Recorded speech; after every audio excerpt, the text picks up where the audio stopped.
Alright, so Fallout 4's anniversary update was supposed to be a small tune-up from Bethesda, just adding that little bit more Bethesda goodness into Fallout. So I decided to test that. I installed a full randomizer that tears the game apart at the seams. Every enemy explodes on death, every enemy spawn is randomized, every enemy is legendary, and my weapon changes every single time I get a kill. Which means half the time I'm swapping from my legendary plasma rifle to what is essentially a gun without a trigger. The goal was simple: beat Fallout 4's anniversary update while the universe actively tries to kill me, and maybe prove Todd wrong in the process. I will be using multiple mods to enhance my experience with the new update. Like the Fallout 4 randomizer, which is pretty self explanatory, and enemies explode on death, which is also pretty self explanatory. What is less self-explanatory is the multiple weapon part randomizers that I installed. I originally wanted to do this with every kill teleports you and the everything is a car mod to just add more chaos, but those two were way too tedious and game-breaking in my opinion. But for this run, I only have one rule. I can only use the randomized weapon that is given to me when I kill someone, barring the security baton and the 10mm pistol at the start. This is my experience with Fallout 4's anniversary update, completely randomized. Before I actually start, I would actually like to thank these two because without these two, I wouldn't have even thought about this run. And also, they made a lot of the mods that I actually used for this run. So, big portions of this run, if not the run itself, would not exist if these two didn't inspire me. I'm going to be skipping through a lot of this because Fallout 4 is a very tedious and linear game, especially towards the beginning when you don't have a lot of control over the story.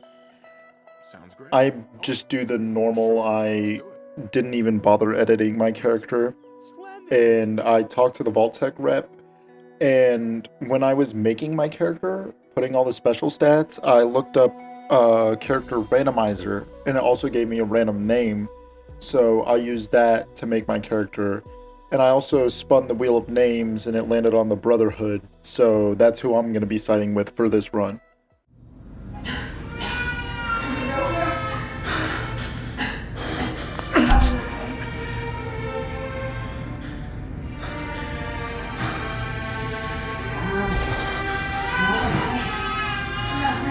I got him!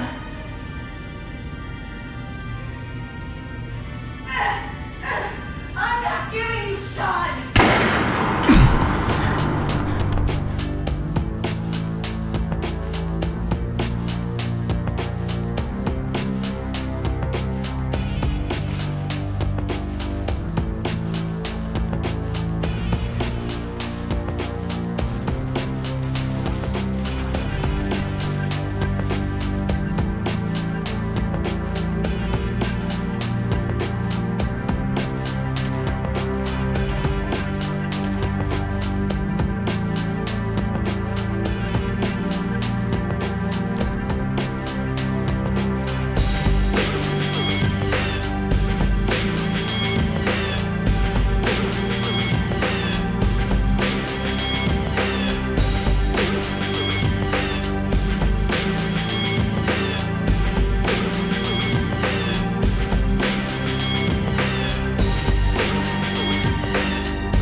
Since this is a Brotherhood only run, I let Preston know how I truly feel and wandered straight down the road to the Drumlin Diner to wipe Trudy off the map, and it's there that I run into some trouble. Whenever I'd use a chem or a Radaway or a stim pack, it would generate a random event, like it could spawn Nuka-Cola Quantum, it could give me a Fat Man, it could fully heal me, it could bring me to 1 health. One of the events is that it could spawn a shit ton of ghouls or a bunch of synths, and I can't do anything about that, and it's basically a death sentence.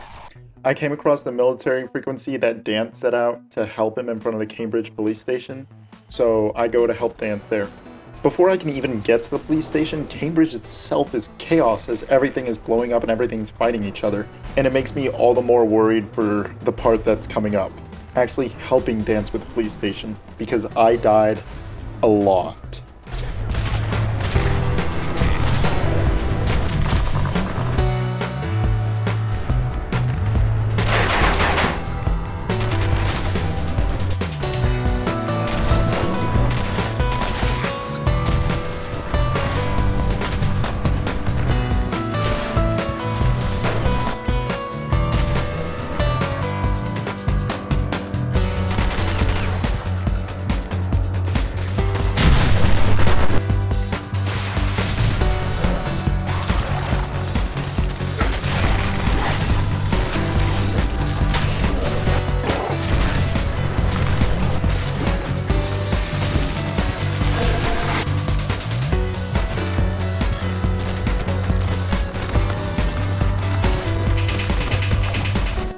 After finally being able to progress after killing everything, I make my way inside and loot the entire police station and agree to help Dance go to ArcJet Systems to clear everything out there.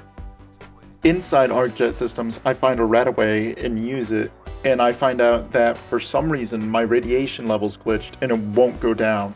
So I have to reload my save all the way back to a point where it was fixed and make my way all the way back to ArcJet Systems, which means I have to clear the entire Cambridge police station all over again. Most of ArcJet was actually pretty uneventful because worst case scenario, I actually had Dance to just back me up and kill anything that got too powerful for me, except for the reactor core, which almost blew up my PC.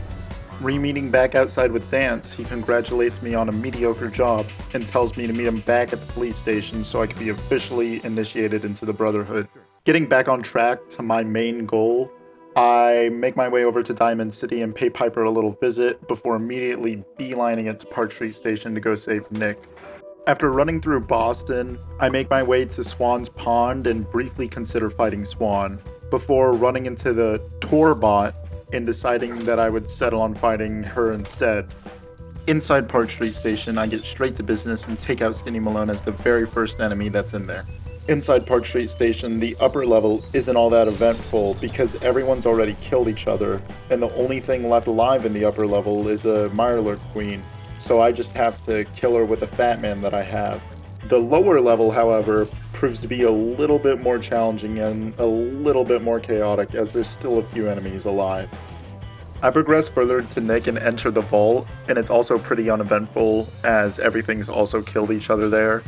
I made my way deeper to find multiple super mutants and a Mirelurk Queen fighting me, and I died a lot again. Moving even further, I make my way to Dino and snipe him with my gun and free Nick. Nick and I continue to push further as enemies behind walls explode around us. We continue on and fight our way through to Skinny Malone. I kill him again, and I kill Darla on Nick and I's way out. On the surface, I tell Nick that I just stumbled across him, and we both agree to meet at Diamond City. I then wanted to take a little detour and pay a little visit to our friends over at the Old North Church, and I had some trouble with Nisha and this one legendary ghoul in the basement, and I died trying to kill them a bunch here too. But after I killed them, I went to go put in the password, which is normally always Railroad in the normal game, only to find out that the Fallout 4 randomizer randomizes the password, so I had to go back and actually do the quest like normal. Yeah, I had a lot of fun doing that quest. It's not needless running around everywhere for no reason at all. I open up the railroad doors, and after much trial, I finally am able to kill the Fantastic Four that meet you there, along with one or two of the regular railroad agents. And as usual, Glory was always the hardest one to kill. Inside, for some reason, this one guy has the most overpowered gun to ever exist in a Bethesda game, and it can one-shot me no matter what. The rest of the inside the railroad isn't that big of a deal. Like, everyone is weak as crap, except for this one guy that can just two-shot me before I can even react. He frustrated me a lot. Getting back on track to the main story, I realized that I never actually marked Diamond City on my map, so I have to make a slow trek over there, passing by a fallen Liberty Prime on the way. Nick interviews me about what I can remember, and we land on Kellogg being a possible suspect. We make our way over to Kellogg's house, and I beg Mayor McDonough for the key. After searching through his things, Nick tells me Dogmeat can track Kellogg. After giving the cigar to Dogmeat, I teleported to ArcJet and made my way up to Fort Hagen by foot. After waiting a bit, Dogmeat showed up and I dismissed him and made my way inside. Inside, it's utter chaos as everything is blowing up around me, and the first enemy I see is a Deathclaw. I move on despite dying a few times and make my way to the underground basement-like part of the building. In here, I fight my way through a couple times and land at Kellogg the Super Mutant. I kill him and his gorilla and the Mr. Gutsy synths that are protecting him, and find that the behemoth was merely impersonating Kellogg. After searching the real Kellogg's corpse, I learned that he was missing the brain actuator and his terminal password, so I had reloaded the save, and they still weren't there. So I reloaded a much earlier save, and they still weren't there. Deciding that I didn't want to restart this run again, because I already had 2 other attempts at this before I actually started recording this, I just cheated them in. I then made my way out of the building to see the Brotherhood had arrived, but before speaking with them, I need to do the most tedious and annoying quest in this game, Brilliant Minds. After dancing through each of the silent protagonist Kellogg's memories before I am greeted with the monster of a man that is Kellogg, I wake up to find that Nick is doing his best mime impression, and after a short staring contest, I leave. Moving on, I make my way over to the Cambridge police station and speak to Danz. We board the vertibird waiting on the roof, and I definitely don't fire my weapon uncontrollably, and I definitely don't kill something and glitch out the minigun. I speak to Captain Kells, who insults me for no reason, and I attend Maxon's meeting. The entire meeting, I throw a fit and let Maxon know just how I feel about his speech. Then I collect my power armor there and immediately put the Brotherhood on the back burner. After making my way to the glowing sea with my new power armor, the radiation isn't that big of a deal, and I'm able to make my way to the Children of Adam. Making my way to the Church of Crazies, I talk to Mother Crazy, and I'm unable to convince her to tell me where Virgil is. Luckily for me, I find a note telling me where he went. Unluckily for me, the randomizer mod randomizes his location, so I have to scrounge around the glowing sea just to find him. After much trial and error, I made my way into Virgil's cave, where we can talk about how to get into the Institute, and he tells me to get the Courser at Green Tech Genetics. I travel to CIT Ruins and find Liberty Prime blocking my path, so I take the long route. I clear my way through Green Tech Genetics and kill the Courser. I make my way out of the building to find that the next quest hasn't started. I then try to fix this through console commands, but that still didn't work. I go to the save before I found Virgil and redo everything from there, but that didn't work. And being honest, I don't really feel like going all the way back even further to troubleshoot the mess that was this run. So I'm ending it there and saying no, I cannot in fact beat Fallout 4's anniversary update with total randomizer madness. If you enjoyed this video, consider checking out my other videos and or subscribing, as it always helps me out. And I think you may like one of the other videos recommended to you, and as always, make sure that